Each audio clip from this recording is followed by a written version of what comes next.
કિંજલ રબારી કે તેમના જે પ્રેમ લગ્ન છે ખૂબ ચર્ચામાં રહ્યા, કારણ કે અહીંયા જે આ પ્રેમ લગ્ન થયા હતા એ પછી જે રબારી સમાજ છે, ચૌધરી સમાજ છે, તે પણ મેદાનમાં આવ્યા હતા. ઘણા બધા લોકો એવા છે કે જેમની સામે ફરિયાદ પણ નોંધવામાં આવી છે.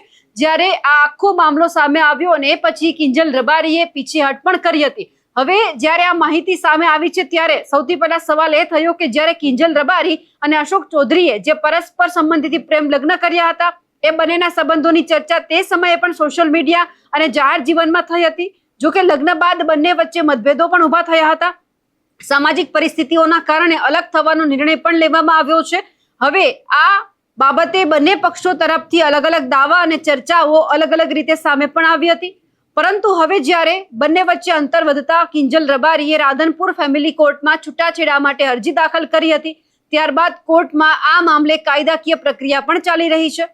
15 જૂનના રોજ આ કેસની સુનાવણી માટે બંને પક્ષોની હાજરી પણ સામાન્ય હતી, એટલે બંને આવ્યા પણ હતા. પણ કોર્ટ પ્રક્રિયા પૂર્ણ થઈ એ બાદ અશોક ચૌધરી જ્યારે પરત ફરી રહ્યા હતા એ સમયે આ ઘટનામાં નવો વળાંક સામે આવ્યો કે જ્યાં 15 જૂનના રોજ રાધનપુર ફેમિલી કોર્ટમાં છૂટાછેડાની મુદતે આવેલા અશોક ચૌધરી મુદત પૂર્ણ કરીને પરત ફરતા હતા ત્યારે અશોક ચૌધરીની ગાડીને ઘેરીને મારવાનો પ્રયાસ કરવામાં આવ્યો છે. કોર્ટમાંથી પરત ફરતી વખતે કેટલાક લોકોએ તેમની ગાડીને રોકવાનો પ્રયાસ પણ કર્યો. ફરિયાદ મુજબ 4 જેટલા વ્યક્તિઓ હાથમાં તીક્ષ્ણ હથિયારો લઈને તેમની તરફ આવ્યા હતા અને હુમલો કરવાનો પ્રયાસ કરવામાં આવ્યો હતો.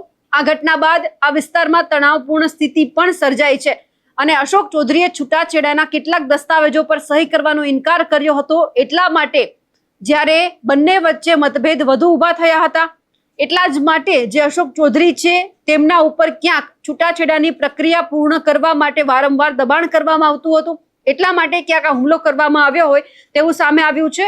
પણ આ બધાની વચ્ચે જ્યારે ફરિયાદી અશોક ચૌધરી છે એમણે જ્યારે પોલીસમાં ફરિયાદ નોંધાવી છે અને જો એ ફરિયાદ મુજબ આપણે જાણીએ તો જે અશોક ચૌધરી છે તેમણે એવી વાત કરી છે કે કિંજલબેન શંકરભાઈ રબારી જે રાધનપુરના રહેવાસી છે તેમની સાથે તેમણે પ્રેમ લગ્ન કર્યા હતા. જે લગ્નના છૂટાછેડા લેવા માટે કિંજલ રાધનપુર ફેમિલી કોર્ટમાં અરજી પણ કરેલ હતી.